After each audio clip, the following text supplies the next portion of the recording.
अब हम बात करते हैं, ये बात तो हो गई हमारे 6वें पार्ट तक की। अब हम बात करते हैं 7वें पार्ट के लिए, यानी हमारी तीसरी यूनिट। जो हमारी तीसरी यूनिट है वह है आपकी विद्युत धारा के चुंबकीय प्रभाव।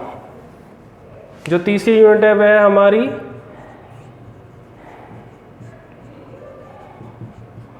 विद्युत धारा के चुंबकीय प्रभाव। अब विद्युत धारा के चुंबकीय प्रभाव, ये जो चैप्टर है आपका 5 मार्क्स का होता है और ये आपका 7वां चैप्टर है।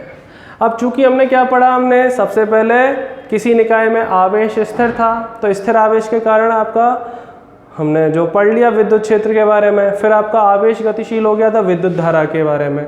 अब चूंकि यहाँ पे ये बात आपको ध्यान रखनी है कि जब किसी प्रक्रम या निकाय में आवेश गतिशील होता है तो वहाँ पे आपका क्या होता है, आपका विद्युत धारा के साथ साथ आपका क्या मिलेगा, एक चुंबकीय क्षेत्र, यानी विद्युत क्षेत्र के साथ साथ एक चुंबकीय क्षेत्र का भी यहाँ पे उद्भव हो जाता है।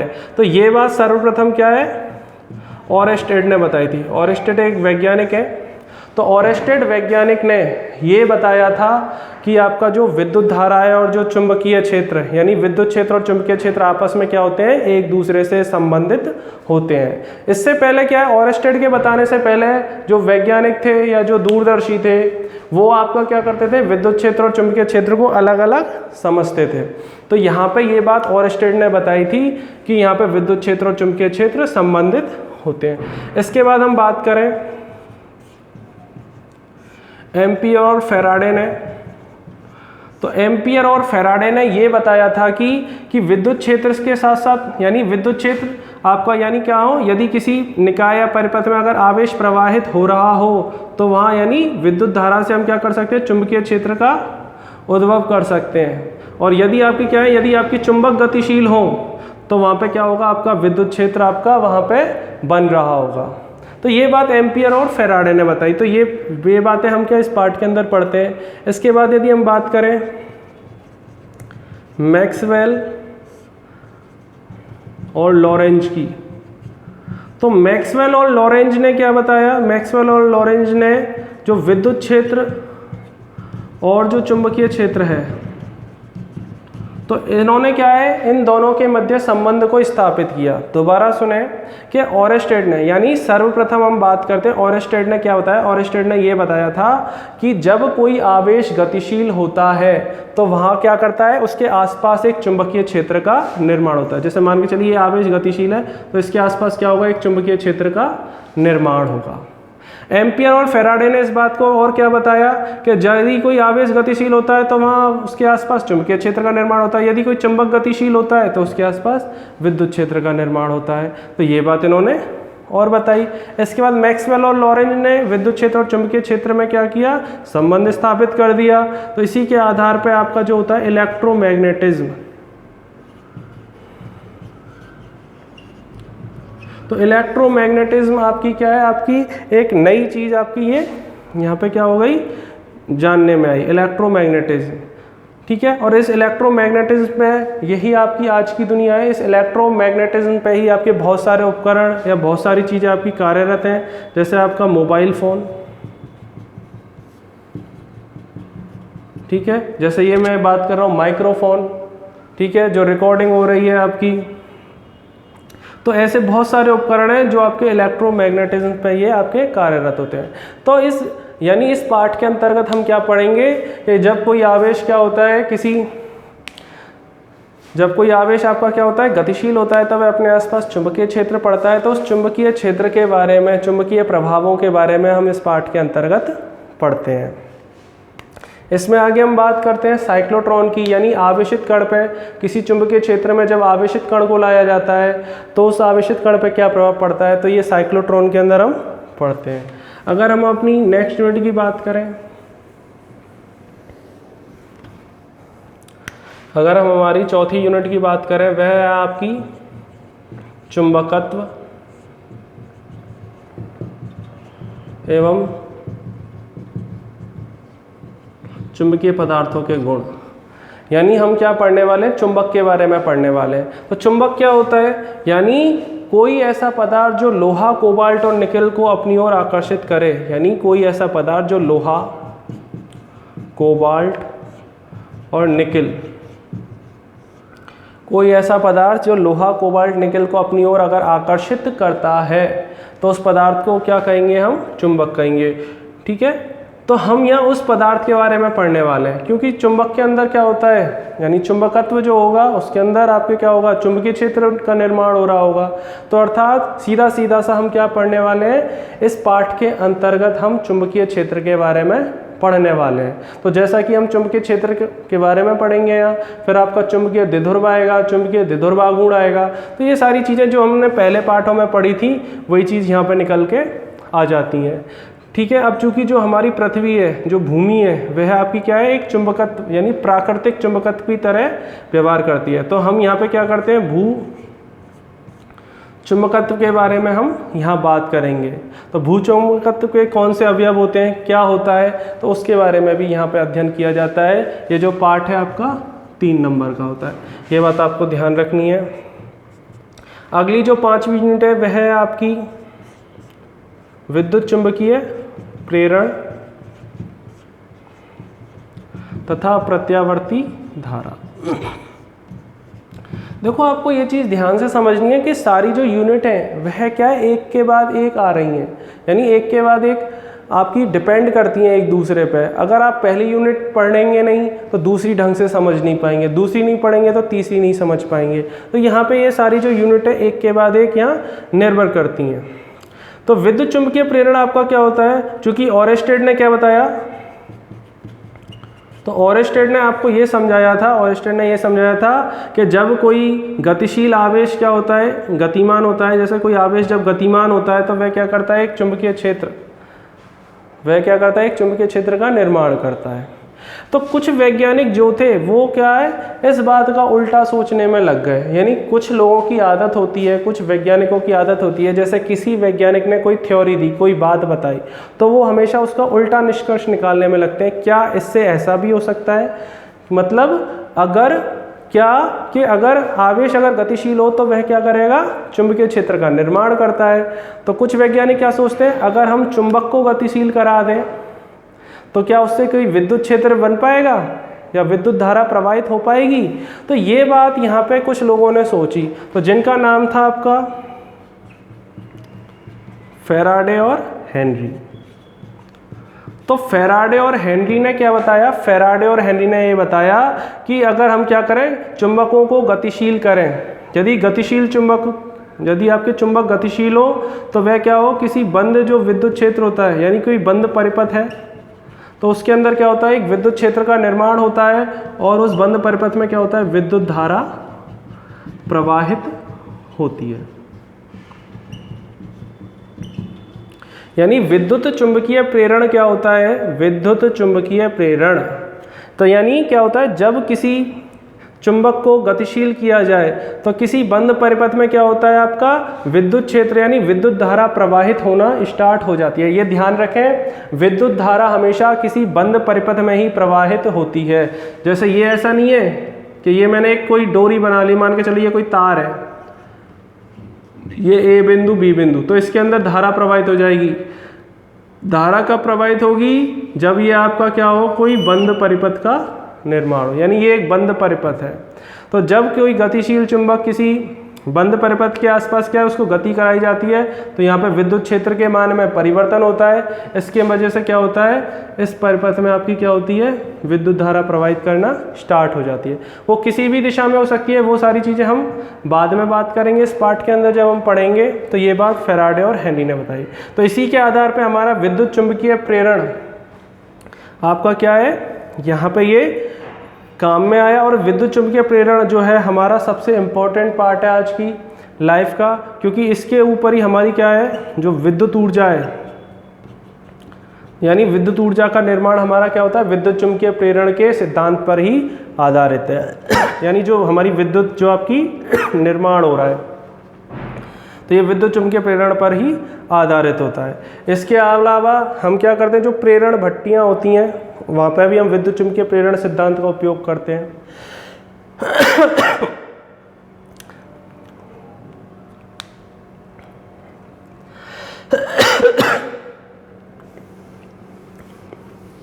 तो ये जो बातें होती हैं हमारी नवे पाठ के अंतर्गत आती हैं, यानी नवा पाठ जो है हमारा विद्युत चुंबकीय प्रेरण वाला है। अब ये जो पाठ है आपका 7 नंबर का, ये ध्यान रखना है। 10वां पाठ है आपका प्रत्यावर्ती धारा। जो प्रत्यावर्ती धारा है, अब प्रत्यावर्ती धारा क्या होती है? चूंकि विद्युत चुंबकीय जो प्रेरण होता है, तो विद्युत चुंबकीय प्रेरण के सिद्धांत पे हमने क्या किया, विद्युत का उत्पादन कर रहे हैं, यानी विद्युत धारा हम उत्पादित कर रहे हैं। अब आपको ये बात समझनी है थोड़ा सा कि यदि हम बात करें, यानी कोई परिपथ है, यदि किसी परिपथ में अगर आपकी क्या होती है, दिष्ट धारा प्रवाहित होती है, यदि किसी परिपथ में दिष्ट धारा अगर हम प्रवाहित करते हैं तो उसके लिए हमें क्या चाहिए, सेल या बैटरी की आवश्यकता होगी। कोई सेल या बैटरी की हमें आवश्यकता होती है किसी परिपथ में दिष्ट धारा प्रवाहित करने के लिए। यदि किसी परिपथ में हमें अगर प्रत्यावर्ती धारा, ये ध्यान रखना, ये दिष्ट धारा है, ये प्रत्यावर्ती धारा है, तो यदि किसी परिपथ में हमें प्रत्यावर्ती धारा प्रवाहित करनी है तो हमें क्या कर, वहाँ पे क्या होगा, एक प्रत्यावर्ती वोल्टेज की आवश्यकता पड़ेगी। तो वो प्रत्यावर्ती वोल्टेज आपकी क्या होती है, आपकी जो विद्युत धारा जहाँ आपकी बन रही है तो वहाँ पे हम इसका उपयोग करते हैं। अब सबसे बड़ी बात यहाँ पे समझने वाली बात होती है कि जो दिष्ट धारा होती है, दिष्ट धारा को सिर्फ और सिर्फ हम क्या कर सकते हैं, प्रतिरोध लगाकर हम इसको कंट्रोल कर सकते हैं, जबकि प्रत्यावर्ती धारा को हम क्या कर सकते हैं, आर यानी प्रतिरोध, प्रेरकत्व यानी एल, और धारिता यानी सी लगा के हम इसको कंट्रोल कर सकते हैं। अब सबसे बड़ी बात है कि हम यहाँ दिष्ट धारा को अपनाएं या प्रत्यावर्ती धारा को, तो हम इसके अंदर प्रत्यावर्ती धारा को अपनाते हैं। क्यों? क्योंकि प्रत्यावर्ती धारा क्या होती है, आसानी से हम क्या कर सकते हैं, इसका उत्पादन कर सकते हैं, आसानी से इसका उत्पादन कर सकते हैं, और आसानी से ही हम क्या कर सकते हैं, इसका संचरण कर सकते हैं, और वो भी कम खर्चे में। यानी हम यहाँ से क्या देख रहे हैं कि प्रत्यावर्ती धारा को, यानी इस पाठ के अंदर हम प्रत्यावर्ती धारा के बारे में बात करेंगे, तो प्रत्यावर्ती धारा को हम क्या कर सकते हैं, प्रतिरोध, प्रेरकत्व, धारिता के द्वारा हम क्या कर सकते हैं, कंट्रोल कर सकते हैं। इसका उपयोग इसलिए अधिक किया जाता है क्योंकि हम इसको क्या कर सकते हैं, कम खर्चे में बहुत लंबी दूरी तक हम इसको भेज सकते हैं, और इसका उत्पादन बहुत आसान होता है, और इसका संचरण भी बहुत आसान होता है।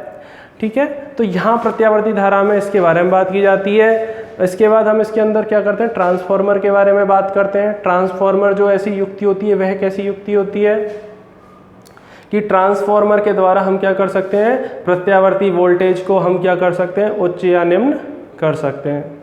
तो ये बात हम इस पाठ के दौरान पढ़ेंगे। तो ये सारी चीज़ें हमारी क्या होती हैं, ये सारी चीज़ें हमारी ये 10 पाठों के अंतर्गत आती हैं, जहाँ तक टोटल आपके क्या होते हैं, 27 नंबर के हम पढ़ चुके हैं। अब बचे हुए 29 नंबर को बाकी के हमारे जो 5 पार्ट हैं, यानी 5 यूनिट हैं, उसके अंतर्गत पढ़ते हैं। तो हम देखते हैं फटाफट से उनको भी।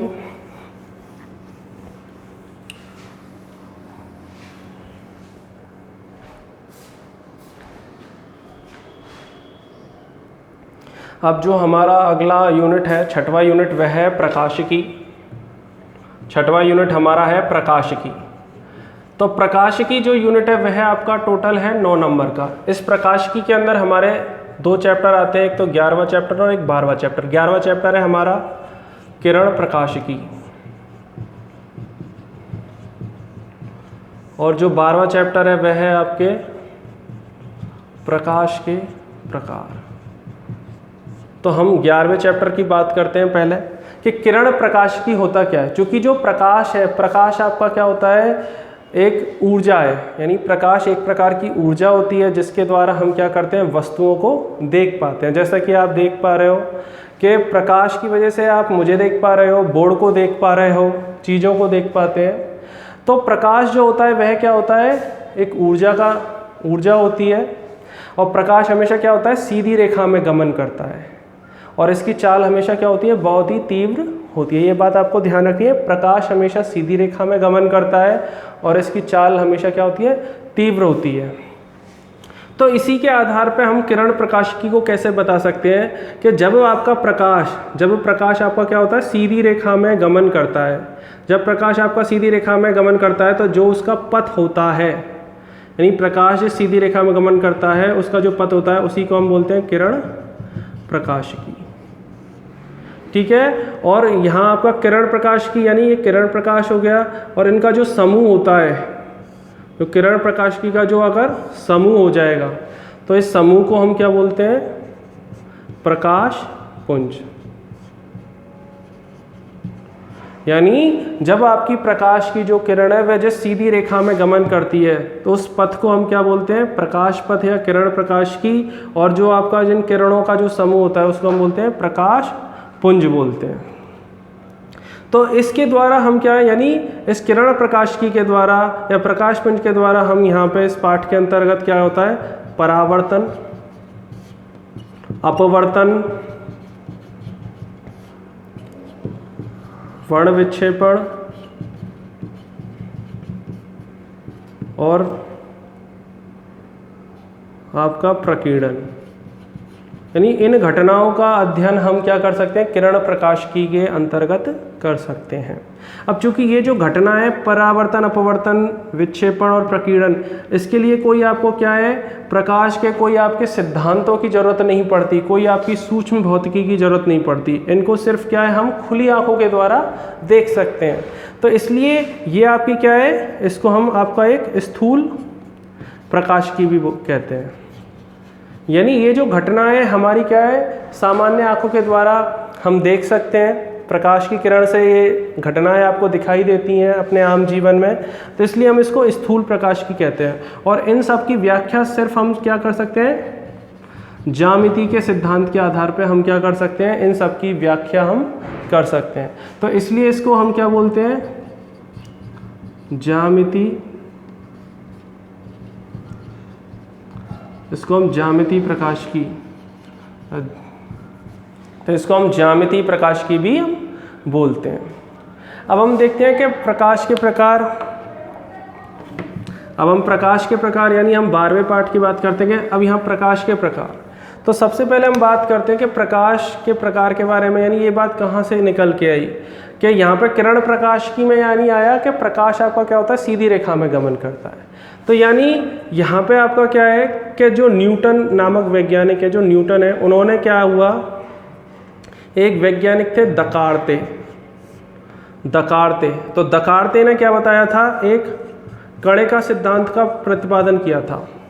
दकार्ते ने क्या हुआ था, एक कणे का सिद्धांत का प्रतिपादन किया था कि जो प्रकाश होता है कणों के रूप में, आपका सूक्ष्म कणों के रूप में गमन करता है। क्योंकि ये कण इतने सूक्ष्म होते हैं, इन पे बाह्य बल का कोई प्रभाव नहीं पड़ता है। जब प्रभाव नहीं पड़ता है तो वहाँ पे क्या होगा, ये सीधी रेखा में गमन करते हैं। तो ये बात दकार्ते ने बताई थी। तो दकार्ते की बातों को न्यूटन ने क्या किया था, फॉलो किया था, यानी न्यूटन ने इन बातों को समझा और आगे बढ़ाया। अब चूंकि इन सब बातों से परावर्तन, अपवर्तन के बारे में क्या हुआ, उन्होंने बताया और उनको कोई परेशानी नहीं हुई, अर्थात यहाँ से एक कणिका सिद्धांत का प्रतिपादन हुआ था। उसी टाइम न्यूटन के टाइम की बात है कि हाइगेन एक वैज्ञानिक थे। उन्होंने, हाइगेन ने क्या बताया कि जो प्रकाश होती है वह त्वरंग स्वरूप होती है, यानी प्रकाश जो होता है वह तरंगों के रूप में आपका क्या होता है, तरंगों के रूप में होता है। तो हाइगेन की इस बात को उस टाइम ज़्यादा लोगों ने नहीं माना था, कहीं ये बात न्यूटन के प्रभाव के कारण क्या है, दब गई थी। तो इस बात को हाइगेन ने क्या बताया कि जो प्रकाश होती है तरंगों के रूप में गतिमान होती है। तो इस बात को कब आपको माना गया, जब यहाँ पे क्या एक यंग नाम के वैज्ञानिक थे। यंग ने जब आपका क्या है व्यतिकरण, जो यंग ने क्या है व्यतिकरण के बारे में बताया। तो जो व्यतिकरण जो आपका प्रतिरूप है, तो उसके द्वारा ये पता लगा कि जो प्रकाश जो होता है वह क्या होता है, तरंगों के रूप में गतिमान होता है। तो यहाँ से ये अवधारणा आपकी आई थी, यानी पहली क्या अवधारणा आई कि प्रकाश जो होता है तरंगों के रूप में गतिमान होता है, व्यतिकरण के बाद यंग के। इसके बाद आपका क्या है, एक वैज्ञानिक है फ्रेनेल। तो फ्रेनेल ने क्या है विवर्तन के बारे में बताया।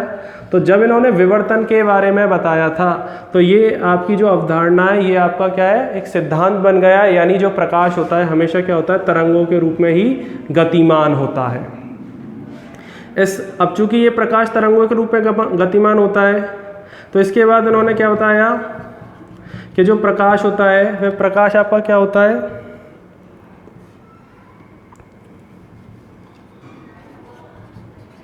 जो प्रकाश की जो प्रकृति होती है वह आपकी क्या होती है, अनुप्रस्थ होती है। प्रकाश की जो प्रकृति होती है वह आपकी अनुप्रस्थ होती है, और इसी के आधार पर आपका ध्रुवण के सिद्धांत की जो ध्रुवण का जो सिद्धांत है वो दिया गया।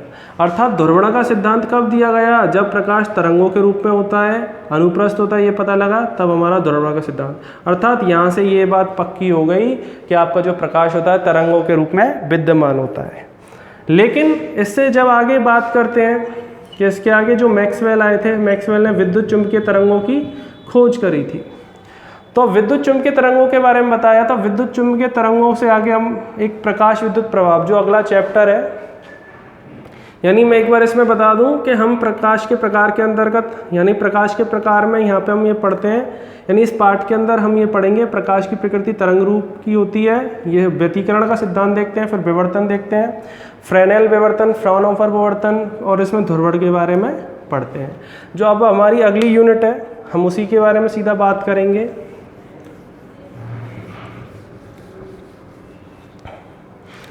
जो हमारी अगली यूनिट है वह है आपकी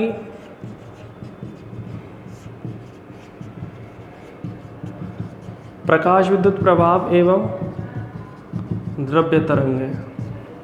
तो प्रकाश विद्युत प्रभाव एवं द्रव्य तरंगें जो है आपका, तो यहाँ पे ये चीज़ कहाँ से निकल के आती है, यानी ये आपका क्या होता है 13 नंबर का चैप्टर है। ये आपका टोटल 4 अंक का पूछा जाता है, सिंगल चैप्टर है, बहुत सरल और आसान है। तो जब ये बात आई थी कि मैक्सवेल ने ये बताया कि जो आपका जो है विद्युत चुंबकीय तरंगों के बारे में बताया था, तो यहाँ से ये बात निकल के आई थी जो विद्युत चुंबकीय तरंगें होती हैं वह क्या होती हैं, प्रकाश की बनी होती हैं। यानी जो विद्युत चुंबकीय तरंगें होती हैं वह प्रकाश का ही एक रूप होता है। ये बात आपको समझ लेनी है अच्छे से, ठीक है। अब ये कैसे बताया था, क्योंकि विद्युत चुंबकीय तरंगें क्या होती हैं, निर्वात के अंदर आसानी से गमन करती हैं। जब ये निर्वात के अंदर गमन करती हैं तो प्रकाश भी निर्वात के अंदर गमन करता है, तो इसलिए विद्युत चुंबकीय तरंगों को प्रकाश का एक रूप बताया गया है। अब चूंकि यहाँ पे क्या होता है, एक प्रयोग होता है, तो यहाँ पे जब एक प्रयोग होता है तो वहाँ पे क्या होता है, जब प्रकाश क्या होता है किसी धातु की सतह पर गिरता है, जब प्रकाश क्या होता है किसी धातु की सतह पर गिरता है, तो वहाँ पे क्या होता है, उस धातु की सतह से क्या होता है, इलेक्ट्रॉन उत्सर्जित होते हैं। और इलेक्ट्रॉन उत्सर्जित होकर क्या होते हैं, यानी जब आपका प्रकाश है वह किसी जब धातु की सतह पर गिरता है तो वहाँ पे क्या करता है, वह धातु क्या करती है, इलेक्ट्रॉनों का उत्सर्जन करती है। तो ये आपका ये कब संभव है, ये संभव तभी होता है जब आपका क्या हो, प्रकाश जो क्या हो, कणीय स्वरूप में हो। यानी ये जब प्रकाश है आपका क्या हो, कणीय स्वरूप के अंतर्गत हो, तब यहाँ से, यानी ये बात यहाँ से निकल के आई थी कि आपका प्रकाश जो होता है वह कणीय स्वरूप भी होता है। यानी इसके अंदर 12 पाठ के अंदर हम पढ़ते हैं कि प्रकाश जो होता है तरंग स्वरूप होता है, 13 पाठ के अंदर हम पढ़ेंगे प्रकाश जो होता है कणीय स्वरूप भी होता है।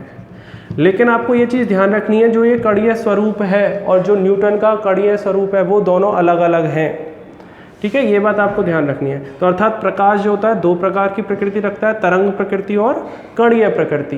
तो इसी बात को क्या है आपके इस पाठ में बताया गया है, ठीक है। तो ये सारी चीज़ें हम इस पाठ के अंतर्गत पढ़ते हैं। इसके अंदर जो हम बात करते हैं तरंगों की, यानी द्रव्य तरंगें आपकी, तो इसके अंतर्गत हम ये सारी चीज़ें पढ़ते चले जाएंगे। अब हम बात करते हैं हमारा 8वां चैप्टर। इसके अंदर एक चीज़ और बता देता हूँ कि प्रकाश विद्युत प्रभाव क्या होता है।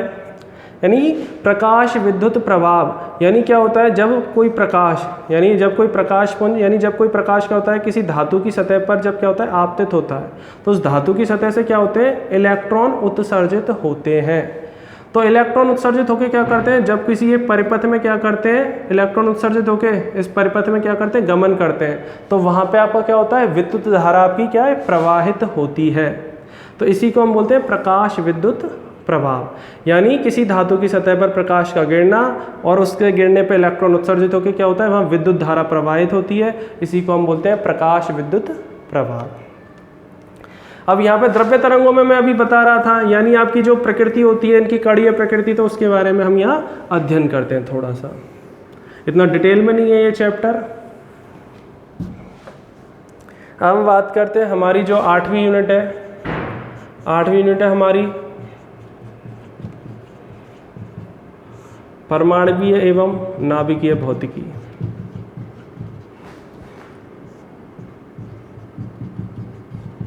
तो परमाणु नाभिक की भौतिकी ये आपका जो चैप्टर होता है 6 नंबर का होता है। इसके अंतर्गत आपके क्या होता है 14 और 15 पार्ट आते हैं। तो परमाणु भौतिकी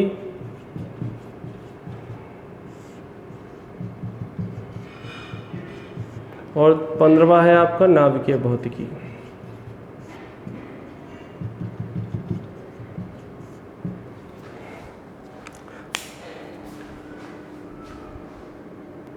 तो यहाँ पे आपका जो होता है ये आपका 14 नंबर परमाणु भौतिकी और नाभिकीय भौतिकी।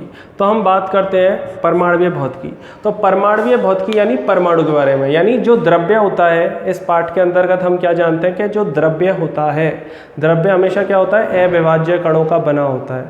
तो ये अविभाज्य कण आपके क्या होते हैं परमाणु कहलाते हैं। तो ये सबसे पहले ये बात हमारे वैशेषिक दर्शन यानी महर्षि कणाद ने इस बात के बारे में बताया था कि ऐसा कोई यानी द्रव्य जो होता है अविभाज्य कणों से बना होता है, जिसको हम परमाणु कहते हैं। लेकिन जो वैज्ञानिक तथ्य और जो सिद्धांत है वो सर जॉन डाल्टन ने 1803 ईस्वी में बताया कि भाई कोई जो द्रव्य होता है वह आपका क्या होता है कोई ऐसे परमाणु यानी कोई ऐसे तत्वों से बना होता है जिसको आगे हम क्या कर सकते हैं विभाजित नहीं कर सकते, उसी को हम परमाणु कहते हैं। तो ये जो परमाणु के बारे में यहाँ पे हम क्या करेंगे, परमाणु किस प्रकार से होता है, क्या होता है, तो ये सारी चीज़ें हम इस परमाणु भौतिकी के अंतर्गत पढ़ते हैं। तो परमाणु भौतिकी के अंतर्गत परमाणु के बारे में पढ़ा, परमाणु में क्या इलेक्ट्रॉन प्रोटॉन के बारे में निकल के आता है। तो यहाँ पे आपके क्या होते हैं जो कई सारे जो सिद्धांत यानी कई सारे जो प्रारूप हैं। तो सबसे पहले आपका आता है थॉमसन का परमाणु मॉडल। तो यहाँ पे हम क्या पढ़ते हैं परमाणु के बारे में, थॉमसन का क्या परमाणु मॉडल है, इसकी क्या कमियाँ थी, क्या इसके ने सोचा, उसके बारे में थॉमसन का परमाणु मॉडल। फिर आपका रदरफोर्ड का परमाणु मॉडल और इसके बाद आपका बोर का परमाणु मॉडल। तो जो आपका आधुनिक जो परमाणु मॉडल है वो बोर के परमाणु मॉडल के ऊपर चल रहा है। अब जो बोर का परमाणु मॉडल है उसकी कुछ कमियां हैं, कुछ अच्छाइयाँ हैं, तो वो सारी बात हम यहाँ पे पढ़ के आते हैं। ठीक है, इसके बाद हमारा क्या होता है रेखीय स्पेक्ट्रम भी इसके अंदर पढ़ा जाएगा। अब हम बात करते हैं हमारा जो 15वां चैप्टर है वो है आपका नाभिकीय भौतिकी। तो नाभिकीय भौतिक आपका क्या होता है, नाभिकीय भौतिकी के अंतर्गत यानी हम नाभिक के बारे में बात करेंगे। अब ये जो 14 चैप्टर है यानी इसके अंतर्गत हमें क्या पता लग जाता है, जो परमाणु होता है यानी जो परमाणु होता है, परमाणु आपका क्या होता है, परमाणु के अंतर्गत आपके इलेक्ट्रॉन और प्रोटॉन होते हैं। तो प्रोटॉन इलेक्ट्रॉन क्या है इसके चारों ओर घूमते रहते हैं, ये बात हम जानते हैं। ठीक है, जो केंद्र होता है उसको हम नाभिक बोलते हैं और इलेक्ट्रॉन इसके चारों ओर घूमते हैं। तो यानी ये बात इसके अंतर्गत यहाँ पे आ गई थी। तो यहाँ पे क्या है, तो रदरफोर्ड ने क्या है एक अल्फा प्रकीर्णन प्रयोग किया था। तो रदरफोर्ड ने जब अल्फा प्रकीर्णन प्रयोग किया था तो उसके आधार पर उसने बताया कि किसी परमाणु के केंद्र में कोई परमाणु है तो परमाणु के केंद्र में क्या होता है एक अति धनात्मक और आपका क्या होता है यानी एक अति धनात्मक आपका क्या होता है यानी परमाणु के केंद्र में क्या होता है धनात्मक एक बिंदु होता है। तो जहाँ पे क्या होता है आपका जो अल्फा कण है वह क्या होता है वापस लौट आता है, यानी इसकी प्रकृति धनात्मक होती है और इसके अंदर द्रव्यमान उपस्थित होता है। तो इसी को हमने क्या बोला है नाभिक बोला है। तो इस पाठ के अंतर्गत हम क्या करेंगे, नाभिकीय प्रारूप के बारे में पढ़ेंगे कि नाभिक को और तोड़ा जा सकता है या नहीं तोड़ा जा सकता, नाभिक है क्या चीज़ है, नाभिकीय प्रारूप, नाभिकीय आमाप और इसकी प्रकृति क्या होती है, नाभिकीय बलों के बारे में हम इसके अंतर्गत पढ़ते हैं। अब यहाँ पे हमने ये चीज़ नाभिक के बारे में पढ़ ली। अब यहाँ पे हम दो चीज़ें और पढ़ते हैं, ध्यान रखना है। एक तो है नाभिकीय विखंडन और एक होता है नाभिकीय संलयन। तो नाभिकीय विखंडन और नाभिकीय संलयन बहुत ही इंपॉर्टेंट है। तो नाभिकीय विखंडन के अंतर्गत क्या होता है, नाभिकीय विखंडन के अंतर्गत हम क्या पढ़ते हैं, जो हमारी परमाणु भट्टियाँ यानी जो ये विद्युत ऊर्जा हम प्राप्त कर रहे हैं नाभिकों के विखंडन के द्वारा, तो यहाँ पे ये चीज़ नाभिकीय विखंडन के अंतर्गत हम पढ़ेंगे।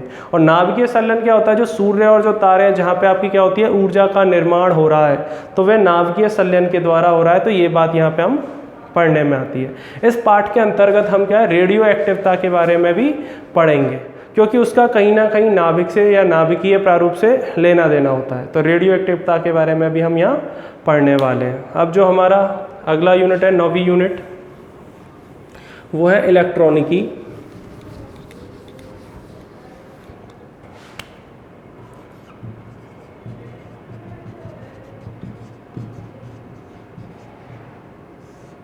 जो आपकी क्या है 6 नंबर की होती है, और ये आपका क्या है 16वां चैप्टर है आपकी फिजिक्स का। इलेक्ट्रॉनिकी के अंतर्गत, इस इलेक्ट्रॉनिकी के अंतर्गत हम क्या पढ़ते हैं, इस इलेक्ट्रॉनिकी के अंतर्गत हम क्या पढ़ते हैं कि आवेश का जो प्रवाह होता है, सिंपल सी बात है, आवेश का जो प्रवाह होता है उसको हम किस प्रकार से क्या कर सकते हैं, कंट्रोल कर सकते हैं। आवेश के प्रवाह, जो आवेश का प्रवाह है उसको हमने क्या कर दिया, कंट्रोल कर लिया है। तो इसके अंतर्गत ये चीज़ आपकी पढ़ी जाती है। अब इलेक्ट्रॉनिकी के अंतर्गत हम जो होता है, सबसे पहले हम वैक्यूम ट्यूब्स के बारे में जानते हैं। वैक्यूम ट्यूब्स जो आपकी क्या होती है, निर्वात नलिकाएं।